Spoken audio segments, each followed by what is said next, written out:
Hi friends, welcome to my channel Dhaniyakula Padma Tulasi. మనం పాలకూరతోటి చాలా రకాల కూరలు చేస్తాం. పాలకూర పప్పు, పాలకూర క్యారెట్, పాలకూర పన్నీరు చేస్తాం. నేను ఈరోజు పాలకూరను బేబీ పొటాటోస్ కూర చేస్తున్నాను. అది ఎలా చేయాలో మీకు చెప్తాను అనమాట. చేసే ముందు మీరు నా ఛానల్ని ఫస్ట్ టైం చూసేటట్టయితే సబ్స్క్రైబ్ చేసుకోండి, బెల్ ఐకాన్ క్లిక్ చేయండి, నోటిఫికేషన్స్ మీకు వస్తాయి. ఫస్ట్ బంగాళదుంపల్ని బాగా కడుక్కొని కుక్కర్లో 2 విజిల్స్ వచ్చిన దాకా ఉడకపెట్టాలి. తర్వాత పాలకూరను కూడా బాగా వాష్ చేసుకుని వేడి నీళ్ళు మరిగే నీళ్ళల్లో వేసి ఒకసారి వేసి దాన్ని దించేసి చిల్లులు గిన్నెలు వేసి పెట్టుకోవాలి. ఎందుకంటే ఆ గ్రీన్నెస్ పోకుండా ఉంటుంది. అదే మనం డైరెక్ట్గా పాలకూర కనుక అలా వేసేసామంటే కూరలో నల్లగా అయిపోతుంది. అలా చేస్తే ఇది గ్రీన్ కలర్ అలాగే మనకి ఉంటుందన్నమాట. దీంట్లోకి మనకి కావాల్సిన పదార్థాలు ఉల్లిపాయలు, పచ్చిమిరపకాయలు, అల్లము, టమాటాలు, మసాలా పౌడర్ మనం విడిగా చేసుకోవాలి. పల్లీలు, చట్నీ పప్పు, నువ్వులు, చెక్క, లవంగాలు అన్నీ కలిపి పౌడర్ చేసుకుని పెట్టుకోవాలి.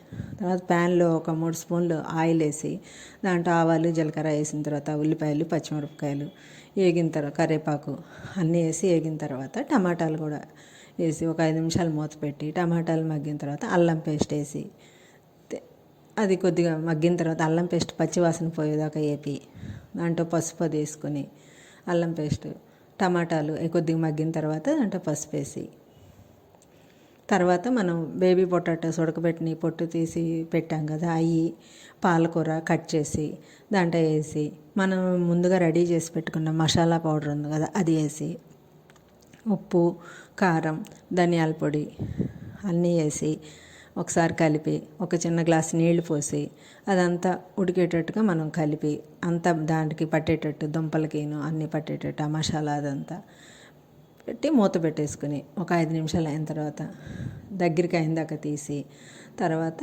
మనం దాంట్లో కొత్తిమీర వేసుకుంటే ఆ కూర పాలకూర బేబీ పొటాటోస్ కూర రెడీ అవుతుందన్నమాట.